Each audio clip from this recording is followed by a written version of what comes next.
Welcome friends at education academy 07 के इस YouTube channel में आप सभी दर्शकों का बहुत बहुत स्वागत है।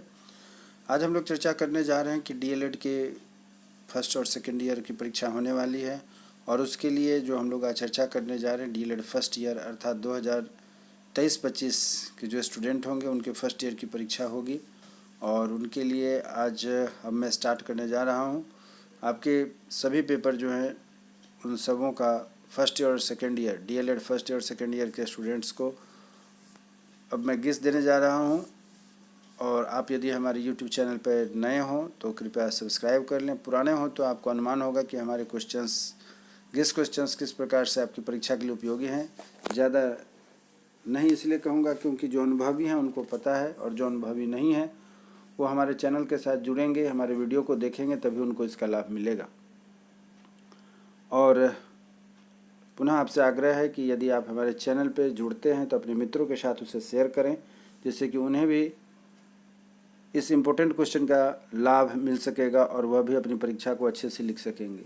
आपको बता दें कि यह जो पेपर होता है अर्थात जो डीएलएड की परीक्षा होती है यह थोड़ी टफ होती है, थोड़ी डिफ़िकल्ट होती है अन्य परीक्षाओं की तुलना में, शिक्षक परीक्षा जो होते हैं उसके लिए। चलिए आगे बढ़ते हैं। आज का हमारा पेपर है F1, जिसे DElEd face to face first year examination 2024 कहते हैं। आज का फर्स्ट पेपर का नाम है समाज शिक्षा और पाठ्यचर्या की समझ, understanding society education and the curriculum. यह 70 नंबर का पेपर होता है। 3 घंटे का यह पेपर होगा। इसे 2 भागों में बांटा गया है, सेक्शन ए और सेक्शन बी। सेक्शन ए में 6 प्रश्न होंगे, 6 पंचे 30 नंबर के, और सेक्शन बी में 4 क्वेश्चन होंगे 10 नंबर के, अर्थात 30 और 40 70 नंबर की आपकी थ्योरी होती है। 30 नंबर आपके कॉलेज के हाथ में होता है, तो 70 नंबर में आपको अपना खुद से मेहनत करके नंबर उठाना है। 30 नंबर आपके कॉलेज के माध्यम से मिलेगा। इस प्रकार यह 100 नंबर का पेपर है। 3 घंटे में आपको इसका उत्तर देना है। चलिए सेक्शन ए के प्रश्नों को हम शुरू करते हैं। तो सेक्शन ए का पहला प्रश्न है कि समाजीकरण की अवधारणा को स्पष्ट करें। पहला प्रश्न है कि समाजीकरण की अवधारणा को स्पष्ट करें। बच्चों के समाजीकरण में विद्यालय या माता पिता या परिवेश और पड़ोस की भूमिका को समझाइए। प्रश्न है पहला, एक बार पुनः रिपीट करता हूँ। समाजीकरण की अवधारणा को स्पष्ट करें अर्थात समाजीकरण किसे कहते हैं इसे आपको बताना है। बच्चों के समाजीकरण में विद्यालय या माता पिता या परिवेश और पड़ोस की भूमिका क्या है उसे समझाना है। नंबर 2 प्रश्न है कि समाजीकरण को प्रभावित करने वाले विभिन्न कारकों का उल्लेख करें। समाजीकरण को प्रभावित करने वाले विभिन्न कारकों का उल्लेख करें। नंबर 3 प्रश्न है हमारा कि ज्योतिबा फुले या फिर डॉक्टर जाकिर हुसैन के शैक्षिक आलेखों की संक्षिप्त चर्चा करें। ज्योतिबा फुले या फिर डॉक्टर जाकिर हुसैन के शैक्षिक आलेखों की संक्षिप्त चर्चा करें। तो आपने देखा कि इस तरीके से 3 प्रश्न हमारा है। आगे बढ़ते हैं। चौथा प्रश्न है कि सूचना और ज्ञान में अंतर स्पष्ट करें, अथवा इससे मिलता जुलता प्रश्न है पाठ्यक्रम और पाठ्यचर्या में अंतर स्पष्ट करें, या फिर यह भी है मिलता जुलता प्रश्न कि विद्यालय के अंदर और बाहर के ज्ञान में गहरा जुड़ाव है कैसे।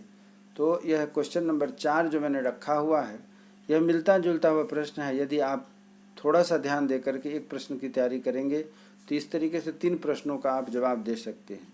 एक बार पुनः रिपीट करता हूँ। क्वेश्चन नंबर 4 कहता है सूचना और ज्ञान में अंतर स्पष्ट करें, अथवा पाठ्यक्रम और पाठ्यचर्या में क्या अंतर है, अथवा विद्यालय के अंदर और बाहर ज्ञान में गहरा जुड़ाव है। हम सभी जानते हैं कि हम विद्यालय में भी ज्ञान की प्राप्ति करते हैं और विद्यालय के बाहर भी हम ज्ञान की प्राप्ति करते हैं। तो दोनों में क्या संबंध है, विद्यालय में प्राप्त होने वाले ज्ञान और विद्यालय से बाहर जो ज्ञान प्राप्त किए जाते हैं उसमें क्या अंतर है, इसी बारे में यहाँ पर कहा गया है कि विद्यालय के अंदर और बाहर के ज्ञान में क्या गहरा जुड़ाव है और कैसे। प्रश्न नंबर 5 है कि शिक्षा अज्ञानता से मुक्ति दिलाती है। शिक्षा अज्ञानता से मुक्ति दिलाती है कैसे। छठा प्रश्न है कि बिहार पाठ्यचर्या की रूपरेखा अर्थात BCF 2008 के मार्गदर्शक सिद्धांतों का वर्णन करें। बिहार पाठ्यचर्या की रूपरेखा BCF 2008 के मार्गदर्शक सिद्धांतों का वर्णन करें। चलिए आगे बढ़ते हैं। अब सेक्शन ए हमारा पूरा हो जाता है। 6 प्रश्न में से किन्हीं 5 प्रश्नों का जवाब देना है और आगे हम बढ़ते हैं। दूसरा प्रश्न है नेक्स्ट है कि कोई 4 प्रश्नों के उत्तर देने हैं, तो 6 में से 5 का जवाब आप दीजिएगा तो 30 हो गए, और 40 वाले में जो है कि इधर कोई 4 प्रश्न अटेम्प्ट करना है। 10 प्रश्न हैं। 10 प्रश्नों में से 10 चौक 40 प्रश्न होंगे आपके।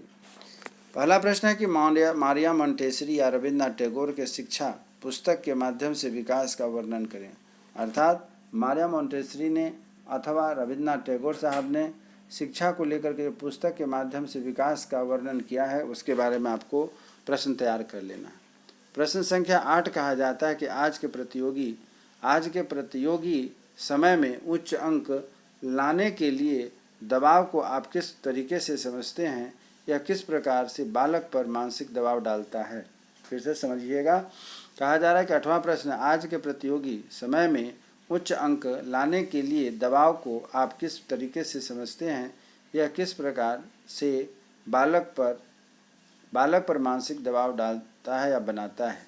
प्रश्न नंबर 9 कहा जा रहा है कि उच्चतम शिक्षा वह है जो संपूर्ण सृष्टि से हमारे जीवन का सामंजस्य स्थापित करती है, इसकी व्याख्या करें।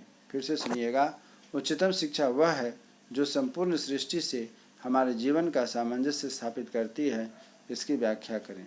प्रश्न नंबर 10 कहता है, वह नोट्स के रूप में आपको लिखना है, आप इसको तैयार करिएगा। नोट्स नंबर 1 है कि जॉन डीवी, नंबर 2 है कि अच्छी पाठ्य पुस्तक की विशेषताएं, नंबर 3 है जे कृष्णमूर्ति तथा घ है BCF 2008। तो इस प्रकार आपने देखा कि कुल मिलाकर के इस तरीके के प्रश्न आपकी परीक्षा में पूछे जाएंगे। यह आज का जो हमारा पेपर था F1 का पेपर है। मैं उम्मीद करता हूं जो DLED फर्स्ट ईयर के स्टूडेंट्स हैं उनके लिए यह वीडियो बहुत ही उपयोगी होगा। यदि आप भी DLED के फर्स्ट ईयर के स्टूडेंट हैं तो अपने मित्रों के साथ इस वीडियो को अधिक से अधिक शेयर करें, जिससे कि वह भी इस परीक्षा को अच्छे से लिख सके। यह अब आपकी जिम्मेवारी बनती है। मैंने आपको इम्पोर्टेंट प्रश्न बता दिया, आप और अपने मित्र सभी मिलकर के इस तरीके प्रश्नों की तैयारी करें, जिससे परीक्षा में अच्छा नंबर आए। हमारी आपकी फिर से मुलाकात होगी अगले वीडियो में, जिसमें हम F2 का क्वेश्चन पेपर आपके लिए लेकर के उपस्थित होंगे। हमारी आपकी जो मुलाकात रही, उम्मीद करता हूँ आपने जो हमारे से सीखा है वह निश्चित रूप से आपको उपयोगी होगा। आपने हमारे लिए इतना समय दिया, इसके लिए बहुत बहुत धन्यवाद। नमस्कार, जय हिंद।